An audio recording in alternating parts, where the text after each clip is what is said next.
ঈশ্বরের বাক্য বিশ্বাসীদের কাছে এক শক্তিস্বরূপ। আমার প্রিয় বাইবেল পদগুলির মধ্যে একটি প্রিয় অধ্যায় হচ্ছে লুক তার 18 অধ্যায়। খুবই প্রিয় একটি অধ্যায়।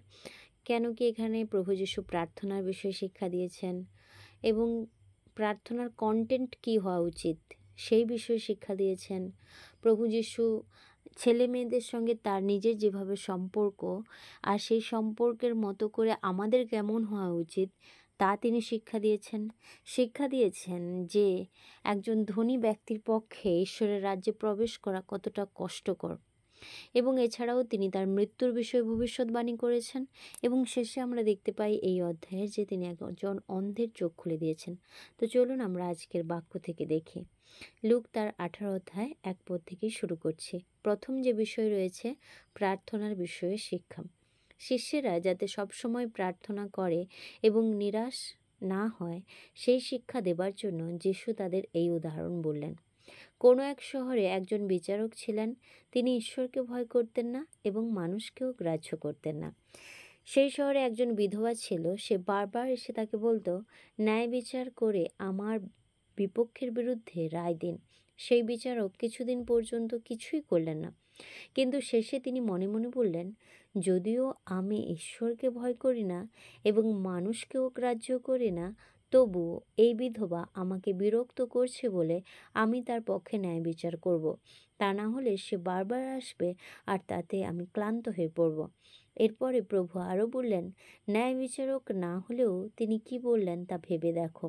তাহলে যারা ঈশ্বরকে দিনরাত ডাকে, ঈশ্বরকে তার সেই বাছাই করা লোকেদের পক্ষে ন্যায় বিচার করবেন না?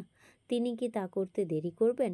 আমি তোমাদের বলছি, তিনি তাদের পক্ষে ন্যায় বিচার করতে দেরি করবেন না। কিন্তু মনুষ্যপুত্র যখন আসবেন তখন কি তিনি পৃথিবীতে বিশ্বাস দেখতে পাবেন? আমেন। দ্বিতীয় বিষয়ে আমরা দেখতে পাই যে সঠিকভাবে কিভাবে প্রার্থনা করতে হয় এবং ঈশ্বর কাদের প্রার্থনা গ্রহণ করেন, যারা অহংকারী নাকি যারা নিজেকে নত নম্র করে প্রভুর চরণে নিজেদের জীবনকে সঁপে দেয়।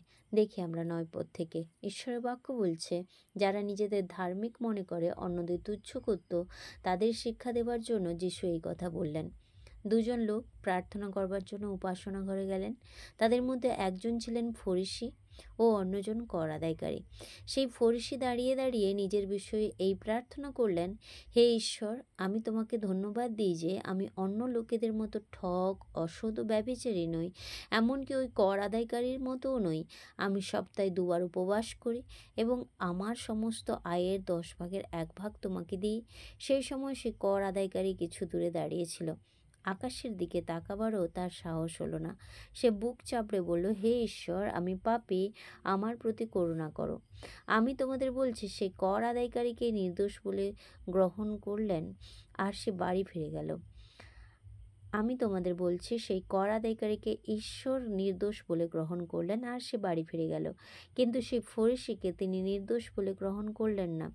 যে কেউ নিজেকে উঁচু করে তাকে নিচু করা হবে এবং যে নিজেকে নিচু করে তাকে উঁচু করা হবে। এরপর আমরা দেখতে পাই তৃতীয় বিষয়, যেটা এই অধ্যায়ের, প্রভু যীশুর ছেলেমেয়েরা। লোকেরা ছোট ছেলে মেয়েদের যিশুর কাছে নিয়ে আসলো যেন তিনি তাদের উপর হাত রাখেন। শিষ্যেরা দেখে সেই লোকেদের বকুনি দিতে লাগলেন। কিন্তু যিশু সেই ছেলে মেয়েদের নিজের কাছে ডেকে নিলেন। তারপর তিনি শিষ্যদের বললেন, ছেলে মেয়েদের আমার কাছে আসতে দাও, বাধা দিও না, কারণ ঈশ্বরের রাজ্য এদের মতো লোকদেরই। আমি তোমাদের সত্যি বলছি, ছোট ছেলে মেয়ের মতো ঈশ্বরের শাসন মেনে না নিলে কেউ কোনো মতে ঈশ্বরের রাজ্যে ঢুকতে পারবে না। আমেন। এবার আমরা চতুর্থ বিষয় দেখতে পাই, একজন ধনী লোক। 18 পদ থেকে বলছে, সমাজের একজন নেতা যিশুকে জিজ্ঞাসা করলেন, হে গুরু, আপনি একজন ভালো লোক, আমাকে বলুন কি করলে আমি অনন্ত জীবন লাভ করতে পারবো। যিশু তাকে বললেন, আমাকে ভালো বলছেন কেন? একমাত্র ঈশ্বর ছাড়া আর কেউই ভালো নয়। আপনি তো আদেশগুলো জানেন, ব্যভিচার করো না, খুন করো না, চুরি করো না, মিথ্যা সাক্ষ্য দিও না, তোমার মা বাবাকে সম্মান করো। সেই নেতা বললেন, ছোটবেলা থেকে আমি এই সব পালন করে আসছি। এই কথা শুনে যিশু তাকে বললেন, এখনও একটা কাজ আপনার বাকি আছে।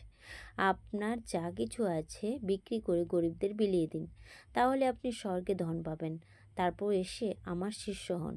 এই কথা শুনে সেই নেতা খুব দুঃখিত হলেন, কারণ তিনি খুব ধনী ছিলেন।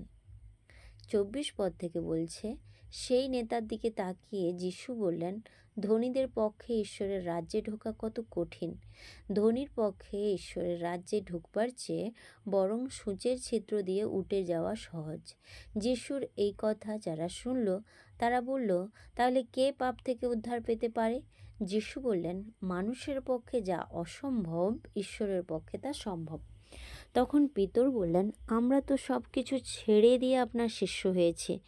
যিশু তার শিষ্যদের বললেন, আমি তোমাদের সত্যই বলছি, যারা ঈশ্বরের রাজ্যের জন্য বাড়ি ঘর, স্ত্রী, ভাই বোন, মা বাবা বা ছেলে মেয়েদের ছেড়ে এসেছে, তারা প্রত্যেকেই এই যুগেই অনেক বেশি পাবে এবং আগামী যুগে অনন্ত জীবন লাভ করবে। আমেন। পঞ্চম বিষয় দেখতে পাই নিজের মৃত্যুর বিষয়ে প্রভু যিশুর কথা। 31 পদ থেকে 34 পদ। যিশু তার 12 জন শিষ্যকে একপাশে ডেকে নিয়ে বললেন, দেখো, আমরা জেরুজালেমে যাচ্ছি। মনুষ্যপুত্রের বিষয়ে নবীরা যা যা লিখে গেছেন তা সবই পূর্ণ হবে। তাকে অযহুদের হাতে দেওয়া হবে, লোকে তাকে ঠাট্টা ও অপমান করবে এবং তার গায়ে থুতু দেবে। ভীষণভাবে চাবুক মারবার পর তারা তাকে মেরে ফেলবে, আর তৃতীয় দিনে তিনি জীবিত হয়ে উঠবেন। শিষ্যেরা কিন্তু এইসব বিষয় কিছুই বুঝলেন না। সেই কথার অর্থ তাদের কাছে গোপন রাখা হয়েছিল বলে যিশু যে কি বলেছিলেন তা তারা বুঝলেন না। এবং শেষ বিষয়ে আমরা দেখতে পাই অন্ধ লোকটি সুস্থ হলো। ঈশ্বরের বাক্য লুক তার 18 অধ্যায় 35 পদ থেকে। যিশু যখন জিরিহ শহরের কাছে আসলেন, তখন একজন অন্ধ লোক পথের ধারে বসে ভিক্ষা করছিল। অনেক লোকের গলার আওয়াজ শুনে সে ব্যাপার কি তা জিজ্ঞাসা করলো। লোকেরা তাকে জানালো যে নাসরতের যিশু ওই পথ দিয়ে যাচ্ছেন। তখন সে চিৎকার করে বলল, দাউদের বংশধর যিশু, আমাকে দয়া করুন। যে লোকেরা ভিড়ের সামনে ছিল তারা তাকে ধমক দিয়ে চুপ করতে বলল, কিন্তু সে আরও চিৎকার করে বলল, দাউদের বংশধর, আমাকে দয়া করুন। যিশু থামলেন এবং সেই অন্ধকে তার কাছে আনতে বললেন। সে কাছে আসলে পর তিনি বললেন, তুমি কি চাও? তোমার জন্য আমি কি করব? সে বলল, প্রভু, আমি যেন দেখতে পাই। যিশু তাকে বললেন, আচ্ছা, তাই হোক, তুমি বিশ্বাস করেছো বলে ভালো হয়েছ। লোকটি তখনই দেখতে পেল এবং ঈশ্বরের গৌরব করতে করতে যিশুর পিছনে পিছনে চলল। এ দেখে সমস্ত লোক ঈশ্বরের প্রশংসা করল। আমেন। মহান ঈশ্বরকে ধন্যবাদ জানাই।